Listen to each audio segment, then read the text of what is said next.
నమస్తే, welcome to యోయోటీవీ. Politics లో ఈ రోజున్న మాటలు రేపుండవు. పూటకో మాట పుట్టుకొస్తూనే ఉంటుంది.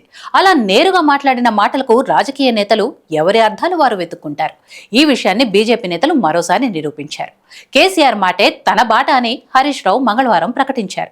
పార్టీ మారడేమో, కొత్త పార్టీ పెడతారానో ప్రచారం జరుగుతున్న విషయంలో హరీష్ రావు ఈ వివరణ ఇచ్చారు. ఇలాంటి ప్రచారాలు ఇప్పుడు కాదు, ఎప్పటి నుంచో జరుగుతున్నాయి. హరీష్ రావు కూడా అదే చెబుతున్నారు. ఇందులో కొత్తేం లేదు.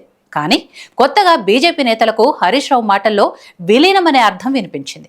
బీజేపీ నేత ఎన్వీఎస్ఎస్ ప్రభాకర్ ప్రెస్ మీట్ పెట్టి కాంగ్రెస్ లో బీఆర్ఎస్ విలీనం ముహూర్తం ఖరారైందని స్టేట్మెంట్ ఇచ్చారు. దానికి ఆధారం ఏంటంటే హరీష్ రావు మాట్లాడిన మాటలట. కేసీఆర్ బాటలోనే నడుస్తానని హరీష్ రావు చెప్పటమే దానికి నిదర్శనమన్నారు. మాస్టర్ మైండ్స్ కామర్స్ చదవాలనుకునే 10th ఇంటర్ విద్యార్థుల తొలి ఎంపిక. జూన్ 2న లేదా డిసెంబర్లో విలీనం ఉంటుందని, తర్వాత కేసీఆర్ సీఎంగా ప్రమాణం చేస్తారని అన్నారు. రేవంత్ రెడ్డి మార్పు ఖాయమని చెప్పుకొచ్చారు. అందుకే హరీష్ రావు కేసీఆర్ వెంటే నడుస్తానని చెబుతున్నానని చెప్పుకొచ్చారు. బీజేపీ నేతల మాటల్లో ఇసుమంత కూడా లాజిక్ లేదు.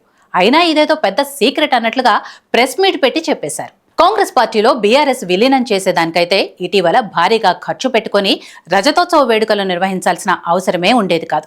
ఇప్పటికిప్పుడు జాతీయ స్థాయిలో కాంగ్రెస్ పార్టీకి భవిష్యత్తు ఉందని కూడా అనుకోలేరు. ఇలాంటి సమయంలో పార్టీని విలీనం చేస్తారని ఎలా అనుకుంటారని బీఆర్ఎస్ నాయకులు అంటున్నారు. ఇలాంటివి బీజేపీ నాయకులకే సాధ్యం అంటూ మండిపడ్డారు. ఇక్కడ గమనిస్తే నిప్పు లేనిదే పొగరాదు అంటారు కదా అనే సామెత అందరికీ గుర్తురావచ్చు. కానీ గతంలో కూడా బీజేపీ బీఆర్ఎస్ ఒకటే అంటూ కాంగ్రెస్ ఓ రేంజ్లో ప్రచారం చేసింది. కానీ ఇప్పటి వరకు ఆ ఛాయలే ఎక్కడా కనిపించలేదు. ఇది కూడా అలాంటిదే అనడంలో ఎలాంటి సందేహం లేదు. మాస్టర్ మైండ్స్ కామర్స్ చదవాలనుకునే 10th ఇంటర్ విద్యార్థుల తొలి ఎంపిక.